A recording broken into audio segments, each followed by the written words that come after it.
बिस्मिल्लाहिर्रहमानिर्रहीम, अस्सलाम वालेकुम नाज़रीन। आज का जरगा मेरे लिए बड़ी ख़ुशी का बायस भी है और वजह उसकी ये है कि आज के जरगे में एक गुमशुदा बेटे को या बल्कि अगवाशुदा बेटे को, जो कि तकरीबन 30-32 साल बाद उस बेटे की अपने वालिदैन से मुलाकात हो रही है और वो उनसे मिल रहे हैं।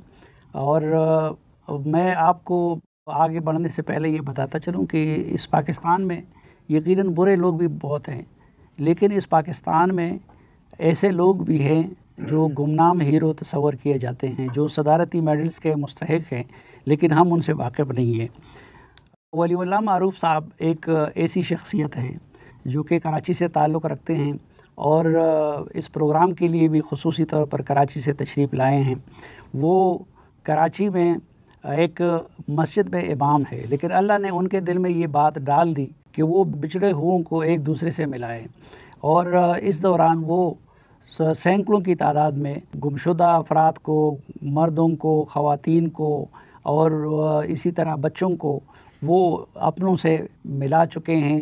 अपनी मेहनत करके मोटरसाइकिल पे करते हैं, ना उनके पास कुछ वसाइल है ना कुछ और है, सिर्फ अपने सोशल मीडिया को इस्तेमाल करते हैं और उसके ज़रिए उन्होंने ये बड़े बड़े कारनामे सर अंजाम दिए हैं और पता नहीं कितने घरों को वो खुशियाँ लौटा चुके हैं और उनकी दुआएं समेट चुके हैं। तो आज के जरगे में एक तो मेरे साथ मौजूद है जनाब वलीउल्लाह मारूफ साहब। उनसे आज के इस केस के बारे में भी पूछेंगे और उनके काम के बारे में भी पूछेंगे। उनके साथ तशरीफ़ फरमा है मोहम्मद आसिफ़।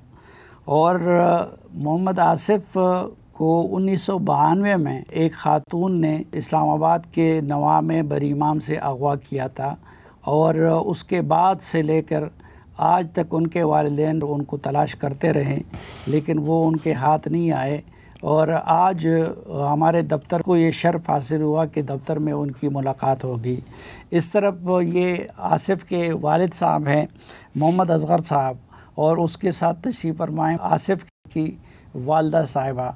तो चाचा जी आप हौसला रखें और मैं सबसे पहले ये पूछना चाहूँगा कि मोहम्मद आसिफ़ का नाम आपने इनका मोहम्मद सदीक रखा था? अच्छा, तो ये अगवाकारों ने फिर इनका नाम बदल दिया? तो कैसे ये अगवा हुए आप लोगों से? ये अगवा हुए बरी इमाम सलाम करने आए और उसके बाद उर्स लगा हुआ था। उसके बाद सारे 18 जी 19 जी बैठे, कुछ लोहे तंदी जाना, कुछ चले गए, कुछ बच्चे चढ़ के थे रह, ये कुछ रास्ते चो वापस आ गए उन्होंने सामने वास्ते बच्चों को इत्थे छड़ गए। इसकी नानी सी मेरे 3 भाई सन, 3 भाभियां सन, मेरा पेका खानदान सी। इन्हों फड़ा के मैं दरबार ते सलाम करन गया। मैं मेरा बेटा नाल आया 10 साल का सी उदों। वो फिर असी वापस आया, शोर मच गया। ये नहीं सन नाल, ये घर ही सन। मैं अपने पेकिया नाल गई हाँ, भाइयों नाल, भाभियां नाल। मैनू इन्होंने पूछा असी चले जाइए, मैं कहा तुसीं चले जाओ, इन्हें तुसीं भैन भरा तेरे नाल ने, तुसीं लगे जाओ। फिर वापस आया दोवे मां पुत्र। अगे चीपकार पई है सदीक गवाच गए, सदीक नहीं ने, वल्ला आलम किंज गवाया ने, वल्ला आलम कोई आंदा इत्थे फड़िया सी, कोई आंदा 5 मिनट लगे ने, कोई आखे कुछ, कोई आखे उत्थे ही बस रोना शुरू कर ले। फिर असीं 18 दिन उत्थे बैठे रहे कि साडा लभे किधरे सदीक ते असीं फिर घर जाइए। कुछ फैमिलियां वापस आ गई, बच्चे वालियां हैं जड़ियां आ गई। मैं मेरा सोहरा खानदान आ गया। वो फिर नाल 18 दिन साढ़े रुलदा ने। फिर जदों वेखण के असीं इहनूं किंज आखी छड्ड के बच्चा तू वापस जा, चल वापस साडे नाल, उन्हां दी बर्दाश्त ना होवे। फिर मैं आप खुद किया चलो जे साडा होया तो सानू मिल जाएगा, तो चलो घर चलिए, इत्थे ते असीं फकीर हो जाएंगे। असीं फिर वापस आ गए। अच्छा, आप वापस आ गए। मोहम्मद आसिफ़, आप को तो याद नहीं होगा उस वक्त आप कितनी उम्र के थे जब आपको अगवा किया गया? मैं 2 साल का था। 2 साल का? 2 साल का। तो मुझे तो बिल्कुल याद नहीं है। फीडर पिंडा तो जिसने अगवा किया है, जो उसके ख़ानदान था जो अगवा करके ले गई थी, एक औरत थी। मुझे, मैंने तो सारा मंज़र मतलब उनका सारा ख़ानदान देखा है, उन्होंने मुझे बताया। तो उसने ये कहा भाई आप 2 साल के थे और एक आदमी था, उसने कहा, और एक मेरा बड़ा भाई था, वो बड़ा भाई मैं उसको कह सकता हूँ क्योंकि वो उसको 3 साल 4 साल पहले अगवा करके ले आई थी और मुझे नहीं मालूम मतलब उस वक्त भाई मैं यही समझता था ये मेरा भाई है। तो उसने मुझे बताया भाई आप जब छोटे थे ना तो आपकी एक बालों की एक लीड थी, तो आप 2 साल की उम्र, आपकी उम्र थी 2 साल, तो ये आपको जब ले के आए हैं ना उधर गांव में, तो उधर इसने छोड़ा मतलब तो चली गई फिर वापस रावलपिंडी में। वो औरत थी जो कहाँ गाँव में छोड़ा था जी, कहाँ गाँव में छोड़ा था? वो गांव है सरगोदा, शाहपुर, ज़िला सरगोदा है और तहसील शाहपुर है, और गांव जो है वो है झावरियाँ। अच्छा। तो वो झावरियाँ में उसके 3 भाई थे जो औरत उठा के ले गई थी, एक माँ थी। ठीक। तो उनके पास उसने छोड़ा, फिर वो मुझे वो रावलपिंडी वापस आ गई, तो उन्होंने फिर मेरा जो हुलिया था वो चेंज कर दिया, तो मेरी वो टेंड करवा दी। तो जिन लोगों ने देख लिया था, बस देख लिया था, उनको याद है, वो सब ने बताया भाई ये आपके साथ इस तरह धोखा किया है। बाद में बताया, उस वक्त तो नहीं बताया, जब हमें कुछ यादाश्त वापस मतलब अपने 7-8 साल के बाद, 9-10 साल के बाद जिस तरह कोई मिलता इस तरह को वो मुझे बताते भाई आपकी भी एक बालों वाली लेट थी, तो वो इन लोगों ने टेंड करवा दी। फिर हम बच्चे थे, बस वो ये बात सोचते थे, तो फिर वो बच्चों वाला ज़हन था, कहते थे पता नहीं क्या होना है और क्या नहीं है, लेकिन एक दिल में बात आती थी और वो बहुत ज़्यादा आती थी, ये लोग हमें मारते भी हैं और हमारे साथ मोहब्बत भी नहीं करते, तो इनके साथ हमारी वैसे भी मतलब शक्लें भी नहीं मिलती। तो जो बंदा मिलता था वो यही कहता था भाई ये आपका बेटा नहीं है, उनको ये कहता था भाई आपका बेटा नहीं, हम सुन लेते थे उनको कहते हुए। तो हमारे दिल के अंदर उनके लिए बहुत ज़्यादा नफ़रत हो गई। तो वो उधर गांव में ना जो 3 उसके भाई थे उनके पास मतलब वो उधर से उन्होंने ना सारे जो झावरियाँ शहर है ना सब लोगों ने कहा ये आपके पास जो 2 बच्चे हैं ना तो ये अगवाशुदा हैं, आपने अच्छा नहीं किया। इस तरह हर बंदा उनको कहने लगा। फिर उन्होंने वो गांव छोड़ दिया। जब वो गांव छोड़ के साथ ही 35 किलोमीटर वही ज़िला सरगोदा और तहसील भलवाल है, वो तहसील भलवाल में चले गए, तो हमें भी मुझे भी साथ ले गए। तो फिर मैं उधर से भाग के झावरियाँ आ गया। इतना हो गया था भाग के मतलब 9-10 साल का था तो भाग के आ गया। फिर उधर काफ़ी घर थे, तो जिस घर के साथ हमारा दिल लगी थी या जिस घर को हम अच्छा समझते थे हम उस घर में रह गए। वो घर था, एक आदमी था मार उमर वकील, और उनकी अम्मी मतलब है वो भी उस हमारे साथ बहुत प्यार करती थी। तो हम फिर उधर गए, उन्होंने फिर हमें हमारी परवरिश की। तो उन्होंने फिर हमें कुछ स्कूल भेजा, हम स्कूल भी पढ़ते रहे। तो परवरिश माशाल्लाह वो बहुत अच्छी करते रहे। वैसे ग्रेजुएट लोग थे, बहुत अच्छे थे, तो उनका भी जो ख़ानदान था वो पढ़ा लिखा था, तो हमारा उनके साथ माहौल जो है ना मिल गया। तो हम यही कहते थे ये हमारे भाई हैं। तो बहुत अच्छे इंसान थे, हमें बहुत प्यार दिया उन्होंने। तो इसी तरह उनके साथ सिलसिला आगे चलता रहा, कुछ अरसा चलता रहा। तो फिर मैं स्कूल पढ़ता और बहुत बड़ा हो गया, तो तकरीबन काफ़ी बड़ा हो गया। तो मैं 3री और क्लास में था, तो मुझे शर्म आती थी पढ़ने के लिए। मैं कहता था ये सब लड़के मुझे ना कहते हैं आप इतने बड़े हो, 3री क्लास में पढ़ रहे हो। तो मेरा ना ज़हन मुतमिन हो गया। मैंने कहा मैं कोई काम सीखता हूँ। मैंने वो भाई लोगों को बोला और मैं कोई काम सीखना पढ़ नहीं सकता। उन्होंने कहा ठीक है। फिर वो मेरा एक जो साथ था वो मेरा बड़ा भाई, उसके मतलब उसको बड़ा भाई समझता हूँ, उसका नाम दिलदार है। तो उसने मुझे कहा फिर मैं आपको ना काम कोई कौन सा सीखना चाहते हो। मैंने कहा मैंने काम सीखना है इलेक्ट्रीशियन का। तो उसने कहा ठीक है। फिर उसने मुझे इलेक्ट्रीशियन का काम सिखवाया, मतलब एक आदमी के पास छोड़ गए। उससे मैंने कुछ 3 साल काम सीखा। तो फिर काम सीख के तो मैंने फिर लाहौर चला गया लाहौर। वो जो बड़ा भाई था दिलदार, वो चला गया, तो वो लाहौर गया। उधर से मुझे उसने कॉल की, उसने कहा भाई इधर आ जाओ, तो इधर कोई काम शाम कर लो, फिर उधर ही आप सेटल हो जाओगे हमारे साथ ही, हम दोनों काम करते रहेंगे। मैंने कहा ठीक है। फिर मैं उसके पास चला गया लाहौर में। फिर उधर 3-4 साल काम किया। ये फिर उधर से मैं 2017 में वापस आ गया। फिर अपना जगह ख़रीदी अपने पैसों से, तो मतलब फिर उधर मैंने अपना घर बनाया और 2019 में मैंने शादी की। बस एक परेशानी थी भाई, मैंने अपनी माँ का चेहरा भी नहीं देखा, बाप का भी चेहरा नहीं देखा।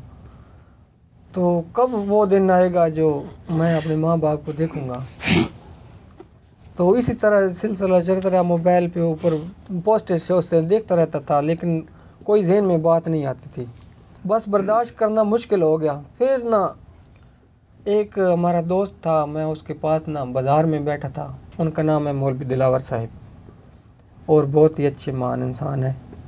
उनके पास बैठा था, तो उधर बातचीत वैसे बातें कर, वो सुनहरा था, सुनहरे की दुकान थी उसकी। तो वैसे वो मुझे उसको पता था भाई इसका माँ बाप नहीं है, अकेले ही है। जब उसके पास जाके बैठा तो उधर एक आदमी और भी बैठा था, उसका नाम वकार भाई है। उसने कहा अगर मैं कोशिश करके देख लूँ। उसने कहा हाँ आप कोशिश करोगे तो इससे बड़ी कौन सी खुशी होगी। तो उसने कहा बस आप कोशिश करो। इसने कहा मैं कोशिश करता हूँ। वो कोशिश कुछ दिन करता रहा। फिर वो मोबाइल के ऊपर ना वो एक चैनल था, उन्होंने मुझे बताया भाई आपको एक कॉल आएगी, फिर आप उसको सारी तफसील बता देना। मैं रब्ता कर लिया है, तो इंशाल्लाह आपका ना माँ बाप के सिलसिले में आपका काम हो जाएगा। तो इसी तरह कॉल आई, तो कॉल वलीउल्लाह मारूफ साहब की आई। मैं इनका बहुत ही ज़िंदगी भर बहुत ही इनका तहबेदार हूँ, और इन्होंने मेरा जो काम किया है ना, इनको अल्लाह ताला अजर दे। और बहुत बड़ा काम, ज़िंदगी का सबसे बड़ा काम किया है। तो बहुत ही मेरे दिल को तसल्ली उस वक्त पहुंची भाई मुझे ना कॉल करी या ना पत्नी हो जाए मेरा काम। तो मैंने फिर इनको तफसीलात बताई। तो इन्होंने फिर ना 20 तारीख को पोस्ट चढ़ाई, तो 24 तारीख को फ़ोन आ गया। तो इन्होंने मुझे कहा भाई हाँ अपनी निशानियाँ जो है ना वो सारी मुझे बताओ, और अपनी जो भी फ़ोटो हैं अपने वो मुझे सेंड करो। छोटे जितने भी छोटे थे जो भी वो हैं, आपको कोई किस्म की भी निशानी मिलती है वो बताओ। मैंने बताई। फिर इन्होंने आगे मेरे वालिदैन को से पूछा, उनको भेजी, उन्होंने मेरी तस्वीर भेजी इधर। इसी तरह सिलसिला चलता रहा, और अल्लाह ने किया वो सब कुछ निशानियाँ मुकम्मल हो गई। जब मुकम्मल हुई तो फिर वलीउल्लाह साहब ने मुबारकबाद ये दी भाई आपका इंशाल्लाह काम हो जाएगा। अभी जो है ना DNA टेस्ट बाकी रह गया है, ये करवा के देखते हैं। इन्होंने फिर DNA टेस्ट जर्मनी से करवाया, तो वो आ गया पॉजिटिव। अभी मेरे माँ बाप आप और वालिदैन के नमूने लेके इन्होंने टेस्ट करा? हाँ जी हाँ, हमारे वो सैंपल ले गया था सरगोदा से, एक आदमी आया था। तो वो मतलब मेरे मुंह के अंदर जो लाभ है ना वो ले गया। तो वो सरगोदा से फिर वो लाहौर गया, लाहौर से जर्मनी से फिर वो पाकिस्तान वापस आई। जब रिपोर्ट वापस आई तो वलीउल्लाह साहब ने मुबारकबाद दी, और बहुत खुश हुए, और मैं भी बहुत खुश हुआ, और मेरे वालिदैन भी बहुत खुश हुए जी। तो वो फिर खुशियाँ शुरू हो गई। फिर इन वलीउल्लाह साहब भाई जो हैं हमारे, इन्होंने इनकी हम सब खुश हैं। उन खुशियों का नाज़रीन मंज़र आपको दिखाते हैं कि जब अभी पहले मुलाकात हुई अपने वालिदैन के साथ आसिफ की या मोहम्मद सदीक़ की, तो उस वक़्त क्या सूरत हाल थी, आप वो देखिए।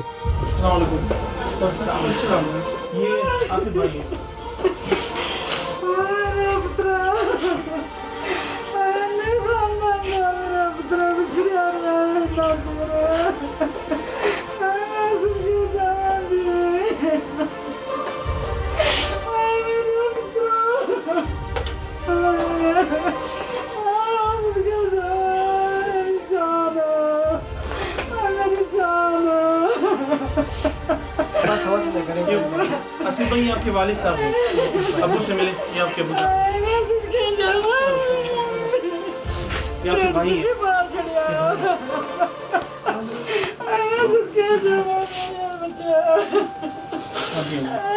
ये भी आपके भाई हैं, आपके जैसे हैं बिल्कुल, हम शुक्र लगते हैं।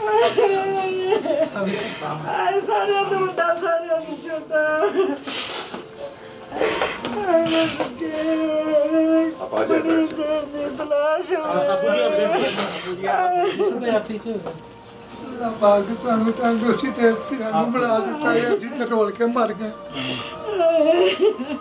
36 साल असीं शोर है ना, हम कह सकते हैं, फख्र से कह सकते हैं।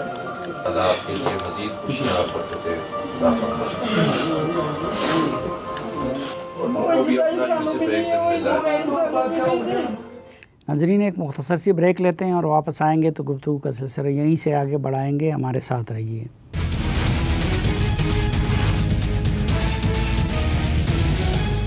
एक बार फिर खुश आमदीद आपको जिरगे में। वलीउल्लाह मारूफ साहब, कैसे आपने इनके वालिदैन को ट्रेस किया और कैसे फिर यहाँ तक ये मामला पहुँचा है? सोशल मीडिया पर हमारा ये काम तकरीबन 7 सालों से चलता आ रहा है। जहाँ जहाँ इस तरह मुतासिर शख्स होता है उस तक हमारी वीडियो पहुँचती है या उनके किसी मुतालिकीन तक पहुँचती है तो फिर वो हमारा उनसे रब्ता कराते हैं।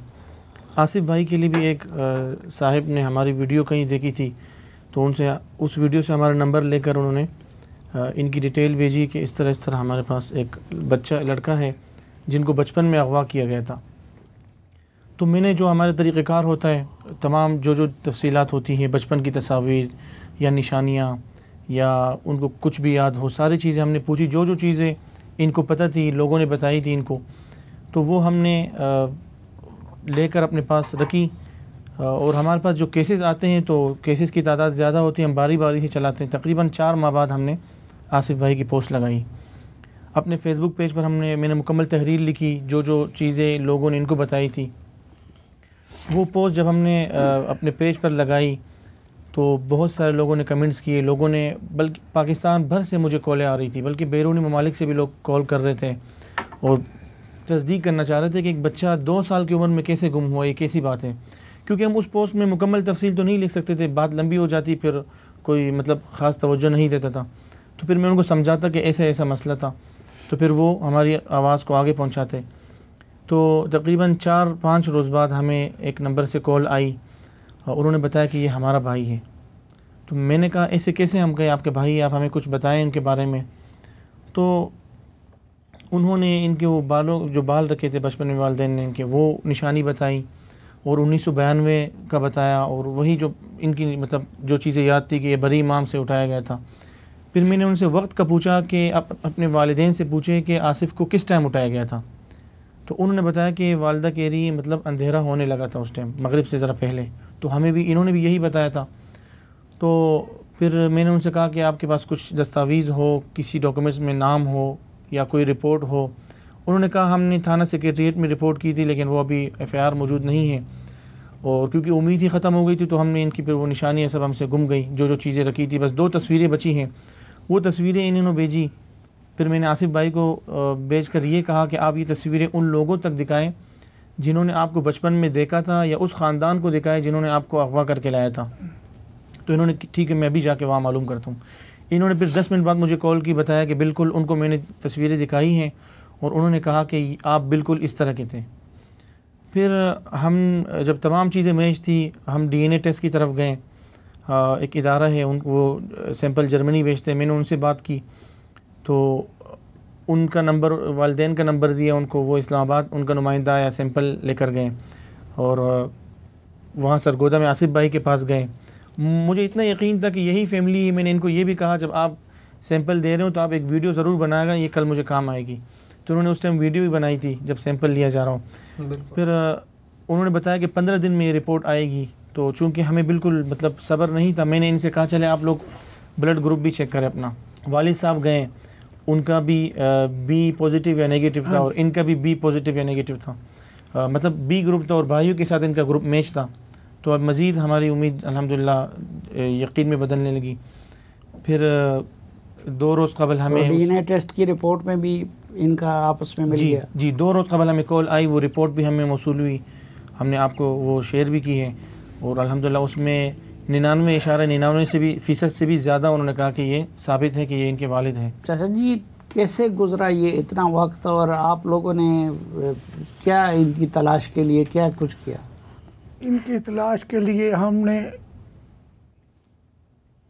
बेड़ियाँ रोड दी, यानी कि जो कुछ था वो इधर ही गुम कर दिया। इसके पीछे जाते आते का वो किसी से पूछ ये बरी माम का 4 चफेरे जो इलाका है ना, हमने दिन रात 18 दिन हम इधर बैठे रहे सिर्फ इसी इंतजार में। जब कुछ नहीं मिला पीछे बच्चे रोने लगे। फिर इसने बोला खुदा हमें सब्र दे। फिर भी नहीं आया, फिर भी कभी किसी को जा कभी किसी को जा, इन्ने पैसे दे आ पैसे दे। कारखाना सी वो भी बेच गया, गड्डी बेच गई, बड़े परेशान हो गए। फिर मैं काम ते जान शुरू कर दिता। मैं क्या हूँ पिछले बच्चों का तो पेट पूरा करा, ये तो ना रुलन। तो फिर बस इस तरह ही जिंदगी बखत च गुजारी है, जुदाई च। मां सौंदी उठ के की गल है, मेरा सरीक आस पासे सौंदा है, मेरा पुत्र मेरे वाल कंड करके नहीं सी सौंदा, मेरे वाल मूँह करके सौंदा है। इस तरह मेरे सीने से लेटदा सी। 2 साल का एक दिन रात जुदा नहीं होया, एकदम जुदा हो जाए बस फिर वो फिर तकदीर सा एक अल्लाह ताला नू प्यारा हो जाना, वो बर्दाश्त कर बर्दाश्त हो जाता है। बर्दाश्त है, भी नहीं बर्दाश्त ना हो। 6 साल असा कख छान छड़े। 6 साल तो बाद आख्या अल्लाह सबर दे, जे साडा होया मिल जाएगा। बच्चे ने तुझे रोल जाएंगे, उन्हों का की बनेगा, कौन माँ बाप बनेगा। फिर भैन भाइयों ने बहुत हौसला दिया कि सबर कर, जो तेरा होया तेन मिल जाएगा, तू इन्हों की परवरिश कर, बेकार तो इन्हों की परवरिश कर। फिर इंजी जिंदगी गुजरती फिर ढिड च छुपा छड़िया, गुम कर छड़िया। आख्या कोई गल नहीं, हुण इन्हों का ध्यान देवांगे तो फिर इंज की जिंदगी उन्होंने सारिਆਂ शादीशुदा किया। सब की औलाद है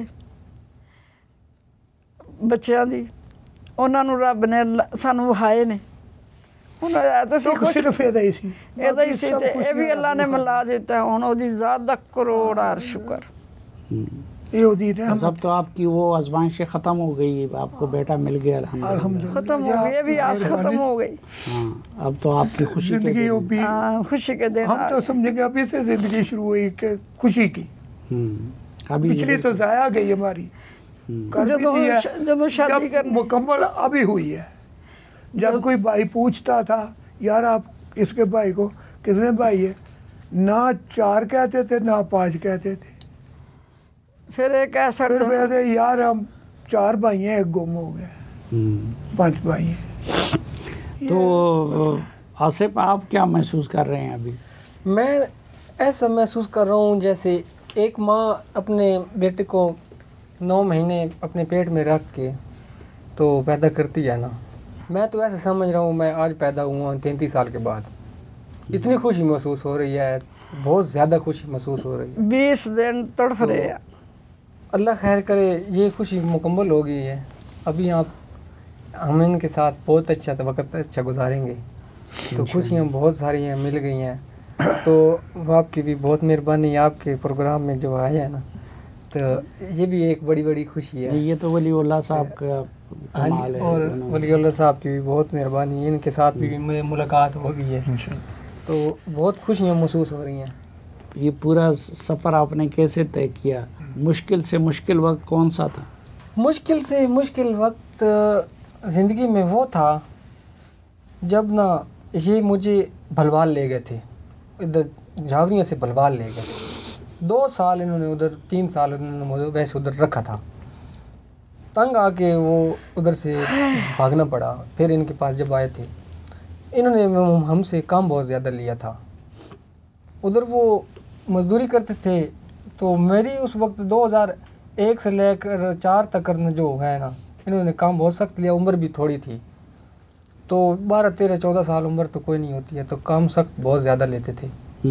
और वो खुद मजदूरी करते थे, मुझसे मजदूरी करवाते थे, और जब मजदूरी करवा लेते थे ना तो पैसे खुद रख लेते थे, और मैं चाहे भूखा हूँ, मेरे कपड़े नहीं हैं या जिस तरह का वो, हालांकि मुझे उस वक्त पढ़ाना था, अगर इन्होंने उठाया था, अगर इस तरह अपने घर रखना, अगर वैसे बेच देते तो वो तो अलग बात थी।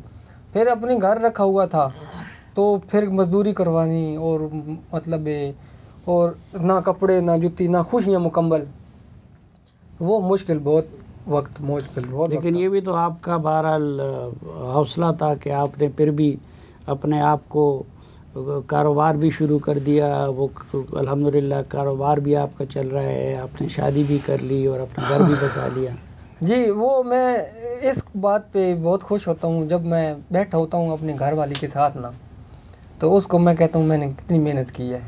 देखो मैंने अपना घर भी बनाया है, आपसे शादी भी की है, और मैंने किसी का कोई चीज़ भी देनी भी नहीं है, और मतलब एक कमी सिर्फ यही है एक माँ बाप की और एक बच्चों की औलाद की, अल्लाह ताला वो भी पूरी करेगा। लेकिन उनके पास जो वक्त गुजरा है ना वो बहुत मुश्किल गुजरा है। और इनके पास जो वकील साहब है ना, जब मैं भाग के उधर से आया ना तो वकील के पास आया तो वो पीछे से आए थे, उन्होंने कहा वो आसिफ आपके पास आया है तो वो हमें दे दो। तो मैं पहले बता चुका था भाई मेरे से ये काम लेते हैं बहुत सख्ती से, तो फिर उन्होंने मुझे दिलासा दिया हम आपको इधर पढ़ाएंगे तो इंशाल्लाह आपको अच्छे इंसान बनाएंगे। तो फिर वो आए तो इन्होंने भगा दिया, उन्होंने कहा हम नहीं देता, आप बच्चों के साथ जुल्म करते हैं। दूसरा जो मुझसे बड़ा था ना, वो पहले इन लोगों से, वो मुझसे 3-4 साल बड़ा था, वो समझदार था, तो वो पहले ही भाग गया था इनसे। वो इस तरह जगह पे भागा हुआ था, वो ये उधर पहुंच ही नहीं सकते थे, वो तेज़ बहुत था, मतलब इनके नज़दीक रहने के लिए वो कोशिश करता ही नहीं था। वो यही सोचता था अगर इनके पास रहूँ ना इन्होंने फिर मुझे काम पे लगा देना है।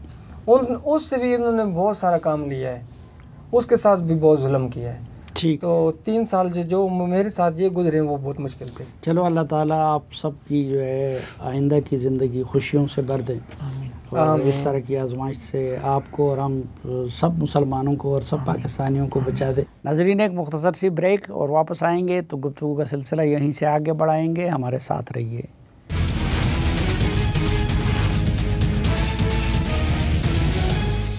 एक बार फिर खुशामदीद आपको जिरगे में।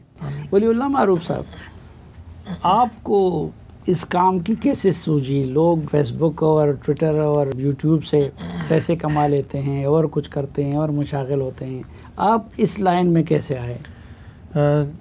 जिस तरह मोबाइल आम होने लगा था और हम मदरसे से फ़ारिग होकर जब आए, हमें इजाज़त मिली मोबाइल चलाने का, यानी बड़ा जो एंड्रॉयड मोबाइल है, हम इस तरह घर में सारा दिन फेसबुक चला रहे होते थे, तस्वीरें अपलोड कर रहे होते थे। फिर एक मरतबा घर में खाने का वक्त था, वालिदा ने बार बार बुला रही थी कि आ जाओ, मैंने कहा आ रहा हूँ, बस आ रहा हूँ, मैं मसरूफ़ था।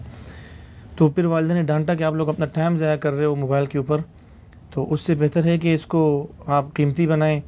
वो जो हमारी एक पड़ोसन है जाहिदा, उसको हम नानी बोलते थे, पूरे मोहल्ले के लोग नानी, वो बांग्लादेश से अगवा करके लाई गई आज से 35 साल कबल। तो आप उसको बुलाएं, उनसे पूछें कि उनका एड्रेस, उनके घर वाले, सब चीज़ें पूछ के फ़ेसबुक में डालें, वो उसके घर वाले मिल जाएंगे। आजकल जदीद दौर है तो इस चीज़ का ये फ़ायदा उठाएं, फ़जूल में टाइम ज़ाया ना करें। जब ये आइडिया मिला वालिदा की तरफ से तो मैं बिल्कुल हैरान हो गया। मैंने कहा ये तो बड़ा अच्छा उन्होंने बताया। फिर उस ख़ातून को हमने घर बुलाया था, तकरीबन 35 साल बाद उसकी फ़ैमिली, मैंने जब पोस्ट लगाई वो 7-8 दिन बाद उसकी फ़ैमिली बांग्लादेश में मिली थी। फिर हमने 2 साल मेहनत करके उनका वीज़ा वो किसी तरीके से वो करके बांग्लादेश भेजा। उस खातून की वालदा और उनकी मुलाकात जब लोगों ने देखा पूरी दुनिया में, तो फिर इस तरह के केसेस उस दिन के बाद से मुझे मिलना शुरू हुए और अब अल्हम्दुलिल्लाह हमारी तादाद 300 के करीब पहुंच रही है। अब 300 के करीब केस आपके पास हैं, आप हल कितने कर चुके हैं? हल कर चुके हैं, यानी कि उनको वर्षा को कुछ को बाकायदा मिला चुके हैं जैसे आसिफ भाई, और कुछ जो इंडिया या बांग्लादेश या दूसरे ममालिक में हैं उनको फ़ोन पे हम रब्ता करवा चुके हैं और वो आजकल भी आ रहे हैं जा रहे हैं। और बाकायदा उनकी किन किन ममालिक से अभी तक आप लोग वापस भिजवा चुके हैं अपने पेरेंट्स के बाद? सबसे पहले बांग्लादेश के केसेस आए थे, फिर उसके बाद इंडिया का केस आया था, उनको हमने इंडिया भिजवाया अभी गुज़श्ता साल के आखिरी महीने में। और सऊदी अरब के भी केसेस हमें मौसूल हुए, उनको भी हमने मिलवाया। यमन से भी बहुत सारे केसेस जो इंडियन ख़वातीन थी, यानी हम कराची के एक पसमानदा इलाके मंगोपीर में थे और वरुसा इंडिया में थे, और जो गुमशुदा वो यमन में थे, हमने उनको मिलवाया। फ़िलिपाइन में मिलवाया हमने लोगों को, और उर्दून में मिलवाया। इस तरह बहुत सारे हर जगह से लोग रब्ता करें, क्योंकि सोशल मीडिया का कोई सरहद नहीं होती है, कोई बाउंड्री वॉल नहीं है, तो वह हर किसी को कर सकते हैं। तो अल्हम्दुलिल्लाह पाकिस्तान में बहुत सारे केसेस हो गए। ऐसी ख़वातीन जो केपी केस है, आज से 60-65 साल कबल अगवा करके अंदरूनी सिंध या पंजाब से केपी के या मतलब किसी भी शहर में जो अगवा की गई थी ख़वातीन, उनको हमने उनके ख़ानदानों से मिलवाया। और बहुत सारे बच्चे 10 साल बाद, 12 साल बाद, 5 साल बाद, अल्हम्दुलिल्लाह तकरीबन 2-3 दर्जन इस बच्चों की तादाद है पाकिस्तान के अंदर जो गुमशुदा हैं, उनको उनके वरसा से मिलवाएं। तो ये तो बड़ा मुश्किल और वक्त तलब काम है। तो आपके पास कोई टीम है, किस तरीके से करते हैं? देखिए, जिस तरह ये काम है, फिर अल्लाह ने मेरे लिए आसानियाँ इसी तरह पैदा की है। मेरे मोबाइल में मेरा ज़रिए माश भी जो है अल्लाह ने इसे बना दिया कि मैं ऑनलाइन पढ़ाता हूँ। वो बाहर के स्टूडेंट होते हैं, रात को उनको पढ़ाता हूँ, दिन को फिर मैं बस नमाज़ अगर पढ़ाना पड़े, जुमे की नमाज़ पढ़ानी पड़े, उसके बाद अल्लाह ने ये वक्त दिया है, उसमें हम मसरूफ़ होते हैं। बांग्लादेश के केसेस के लिए वहाँ हमारी टीम बनी है, यहाँ केसेस मौसूल होते हैं, मैं उनको भेजता हूँ, वो वहाँ तलाश करते हैं, चंद ही घंटों में वो फैमिलियाँ मिल जाती है। और बाकी पाकिस्तान में जो हैं चंद ऐसे अल्लाह के नेक बंदे हैं जो हर एतबार से सपोर्ट करते हैं, समझाते हैं, रहनुमाई करते हैं क्या किस तरह करना है। तो मैं अल्हम्दुलिल्लाह ये कर रहा हूँ। तो पैसा कहाँ से आता है? आप ज़ाहिरी बात है कि जाते हैं, लोगों से मिलते हैं, DNA टेस्ट करवाते हैं, बाकी चीज़ें करते हैं। पैसा जो ये 4-5 हज़ार जो ख़र्चे जहाँ पर आ रहे हों करीबी, यानी अंदरूनी सिंध में, तो वो हमारा YouTube चैनल है, उससे कभी $100, $150, ज़्यादा से ज़्यादा $200 हमारे बने। उसको आज तक मैंने अपनी ज़ात के लिए खर्च नहीं किए। हमने यही अपने कैमरे ख़रीदे और माइक ख़रीदे और इन सफ़रों में ही खर्च करते हैं। अगर कुछ ज़्यादा ही लंबे सफ़र हों तो उसमें फिर ये होती है कि एक तरफ का मैं करता हूँ, दूसरी तरफ का ख़र्चा वो भी हम बसों के ज़रिए आते जाते हैं। वो भी कुछ दोस्त हैं 2-3, उन्होंने कहा कि इस तरह कोई वो हो, या मेरी फैमिली में से ही बहन भाइयों में से कोई वो करता है, इस तरह चला रहे जी। ठीक। यानी हमने सोशल मीडिया पे बाकायदा इसके लिए फ़ंडिंग नहीं की है कि लोगों से या किसी फैमिली को मिलाया हो। आज तक किसी से हमने ₹1 का मुतालबा नहीं किया। ये आसिफ भाई हैं, इनका DNA टेस्ट हमने ख़ुद करवाया। एक दोस्त से हमने गुजारिश की ₹30,000, हमने उन पर नहीं डाला ताकि ऐसा ना हो अगर खुदा न खास्ता ये उनका बच्चा साबित ना हो, फिर उनके दिल पे ये ना गुजरे कि इन्होंने हमसे ये ख़र्चा करवाया। तो हमने इनका करवाया, उन्होंने अपना किया। इस तरह अल्लाह चला रहा है। अगर कोई किसी को गुमशुदा बच्चा या बच्ची मिल जाए या ख़ातून मिल जाए उम्र रसीदा, तो उसको आप क्या कहेंगे, वो क्या करें? वो सोशल मीडिया के किसी भी प्लेटफॉर्म पे वो हमसे रब्ता करें, अपनी डिटेल दें, हम उनसे जो चीज़ें हम पूछते हैं वो पूछेंगे। इंशाअल्लाह ताला जो हमारी तरतीब होती है केस की नौयत को देखते हुए, वक्त देखते हुए हम वो शेयर करते हैं। और बहुत सारे दोस्त हैं जो जितने भी लोग होते हैं अल्हम्दुलिल्लाह सब अपना वो समझ के ठीक हमारी आवाज़ आगे पहुँचाते हैं। और ये जो चाइल्ड प्रोटेक्शन ब्यूरोज़ है, इनके साथ कोई रब्ता आपका होता है? उनके पास भी तो काफ़ी गुमशुदा बच्चे होते हैं। जी बिल्कुल, चाइल्ड प्रोटेक्शन ब्यूरो पंजाब में एक इदारा है। इनके तकरीबन 15 से 20 बच्चों को मैं उनके घर वालों से मिला चुका हूँ। किसी को 10 साल बाद, किसी को 5 साल बाद, किसी को 6 साल बाद। अभी उन्होंने हमसे रब्ता किया है, उनके मुख्तलिफ़ सेंटर से हमें कॉल आई है, वो मुझे कह रहे हैं कि आप आ जाए यहाँ विज़िट करें, हमारे यहाँ बच्चे मौजूद हैं, आप उनको हमारे साथ मिलकर काम। माँ जी, आप कुछ कहना चाहती हैं? हम प्रोग्राम का वक्त ख़त्म हुआ है हमारा। मैनू खुशी नाल कोई गल नहीं याद हुण ख़त्म, ठीक हो गया, सोहना प्रोग्राम हो गया। चाचा शुक्रिया तुहाडा। अच्छा, और कोई हल आ जाए तो दसो। ये तो असीं की कह सकते हैं। आसिफ भाई, आप? मैं ये कहना चाहता हूँ भाई, एक तो मैंने थोड़ा सा पैगाम देना है, और दूसरा मुझे खुशी बहुत है अपने माँ बाप से मिल गया हूँ। तो पाकिस्तान में जितने भी बच्चे होते हैं ना, और उनकी जो माएँ होती हैं, तो उनको उनका ख्याल रखना चाहिए, क्योंकि मेरे साथ बीती है। तो मैं ये कहता हूँ सब माँओं को, पाकिस्तान की जितनी भी माएँ हैं, सबको मैं ये पैगाम पहुँचाना चाहता हूँ, भाई अपने बच्चों का गली महलों में हर जगह पे अपने बच्चों के ऊपर अपनी नज़र रखा करो। तो मेरा ये आखिरी पैगाम है। ठीक। वलीउल्लाह मारूफ साहब, आप क्या पैगाम देना चाहिए? मेरा यही पैगाम था जो आसिफ भाई ने पैगाम दिया। और इसी प्रोग्राम में मैं पहली बार हम एक चीज़ का ऐलान करने जा रहे हैं कि अल्हम्दुलिल्लाह हमने आसिफ भाई जैसे केसेस के लिए और जितने भी गुमशुदा दुनिया के किसी भी कोने में कोई गुमशुदा हो, हमने एक वेबसाइट बनाया है।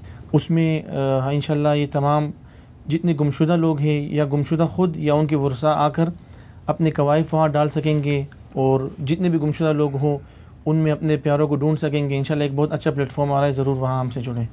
ठीक, बहुत शुक्रिया आप सबका। अल्लाह ताला आप सबको खुशियाँ नसीब करें और गमों से दूर रखें। नाज़रीन, एक पैगाम मेरे जहन में भी है और वो ये है कि हुकूमत को चाहिए, एक तजवीज़ है, अगर किसी की गुमशुदगी की इत्ला मिले या कोई गुमशुदा हुकूमती इदारों के पास आ जाए तो उसको इजीली मैच किया जा सकता है और बिछड़ों को एक दूसरे के साथ मिलाया जा सकता है। इजाज़त दीजिए, अल्लाह हाफ़िज़।